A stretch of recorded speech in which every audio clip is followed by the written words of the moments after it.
Ребят, всем привет, с вами я Жибатя, и сегодня я расскажу про самую волшебную вещь. Это шезлонг или укачивающий центр.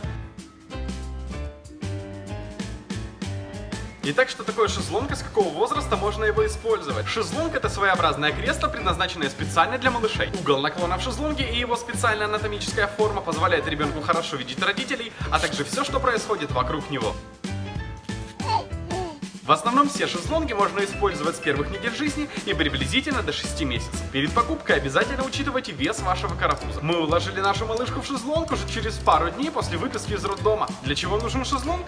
Ну, во-первых, он освобождает руки, поскольку ребенку нужно постоянное внимание.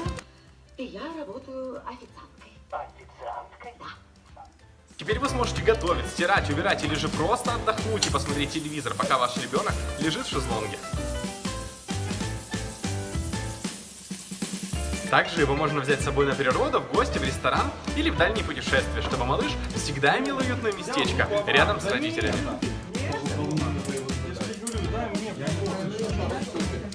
Кроме этого, шезлонг можно использовать в качестве переноски в квартире, поскольку он довольно легкий и мобильный.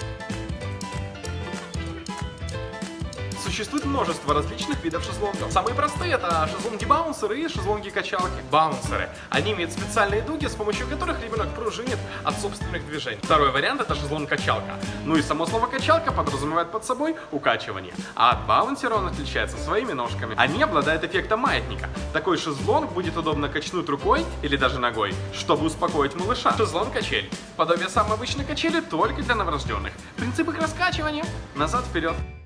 И еще более навороченный вариант шезлонгов – электронные. Укачивающие центры. Это еще более усовершенствованный вариант качели, который обладает еще большим функционалом и аксессуарами. Например, в нашем укачивающем центре, в отличие от обычной электронной качели, изменяется положение сидений. Таким образом, изменив его позицию, изменяется направление укачиваний.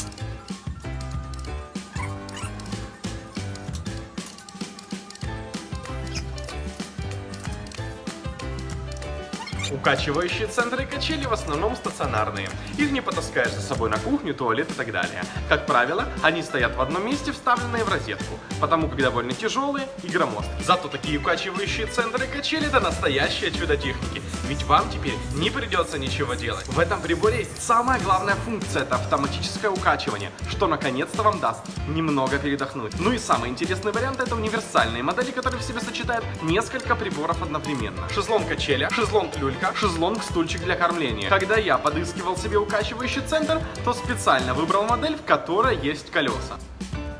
Маша, открой рот.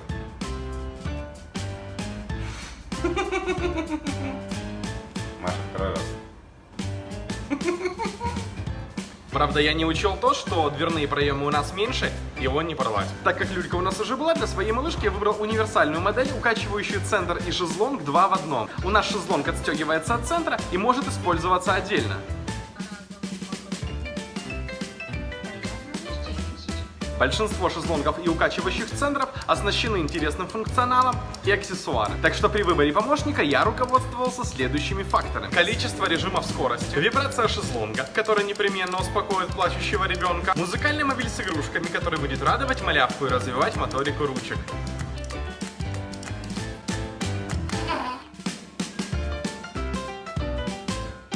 А если надоела основная музыка, будет круто, если у меня будет выход для подключения обычного телефона. Цветная подсветка и проектор, которые очень помогут в ночное время.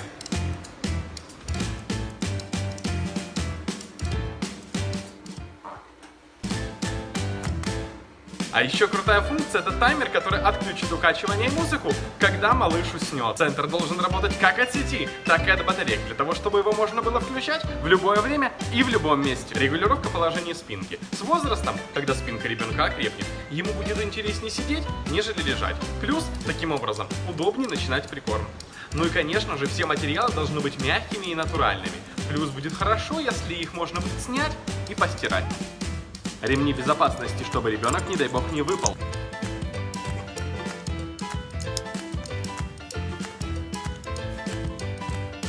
Благодаря такому центру ваш ребенок всегда будет счастлив. Это был Артем Гаврилюк. Подписывайся на канал Я Жибатя. До новых встреч!